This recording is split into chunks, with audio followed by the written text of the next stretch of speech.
Xotira va qadrlash uyg'un bo'lgan jamiyatda albatta barqarorlik, tinchlik, o'sish, xayr va baraka bo'ladi. Denov tumanidagi Chuqurqishloq mahallasida O'zbekiston Respublikasi fan arbobi, mehnat shuhrati ordeni sohibi akademik Nazar To'rayev uy-muzeyining ochilish marosimi bo'lib o'tdi.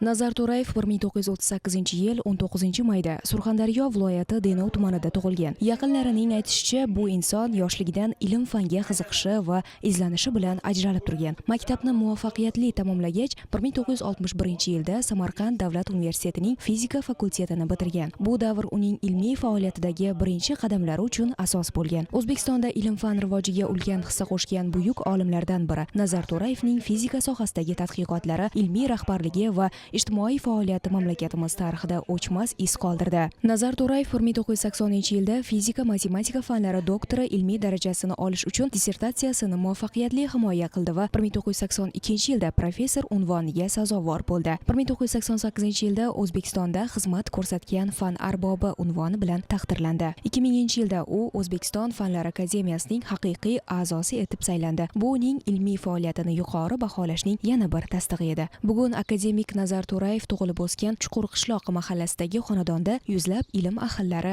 jamul-jam bo'ldi. Tadbirda so'z olganlar olimning nafaqat fizika fani olamida qilgan buyuk kashfiyotlari, balki ijtimoiy siyosiy hayotimizda ham faol ishtirokini e'tirof etishdi.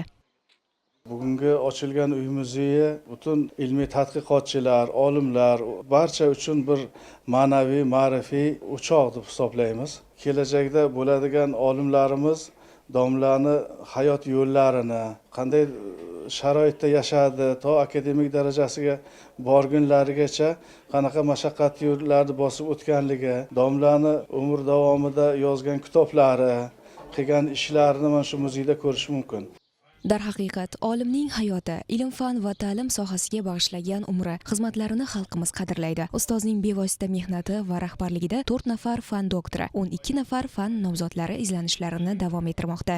Sharaf Rashidovning qarori bilan Termiz davlat pedagogika institutiga rektor qilib yuborilganda, shu pedagogika institutida 7 nafar fan nomzodi bo'lgan, fan doktori bo'lmagan. O'shanda birinchi marta kelgan Nazar Yo'ldoshev fan doktori bo'lib, hozirgi paytda shu bittagina Termiz davlat pedagogika instituti Termiz davlat universitetiga aylanib, o'sha yerda 50 ga yaqin fan doktori, 400 ga yaqin fan nomzodi bor. Shuning asosini Nazar Yo'ldoshev qo'ygan. Endi boshqa xuddi shunday Denov pedagogika instituti, Termiz pedagogika instituti, Termizdagi texnika universiteti ya meditsina akademiyasi filiallarining hammasida shu Nazar Yo'ldoshevning shogirdlari xizmat qilyapti. Bir so'z bilan aytganda, Nazar To'rayev faoliyati, hayoti va izlanishlarini oynadek aks ettirib turgan mo'jazgina uy muzeyi uning xotirasini abadiylashtirish, yosh avlodni akademikning ilmiy tadqiqotlari va hayot yo'li bilan tanishtirishga xizmat qilishi bilan ahamiyatlidir.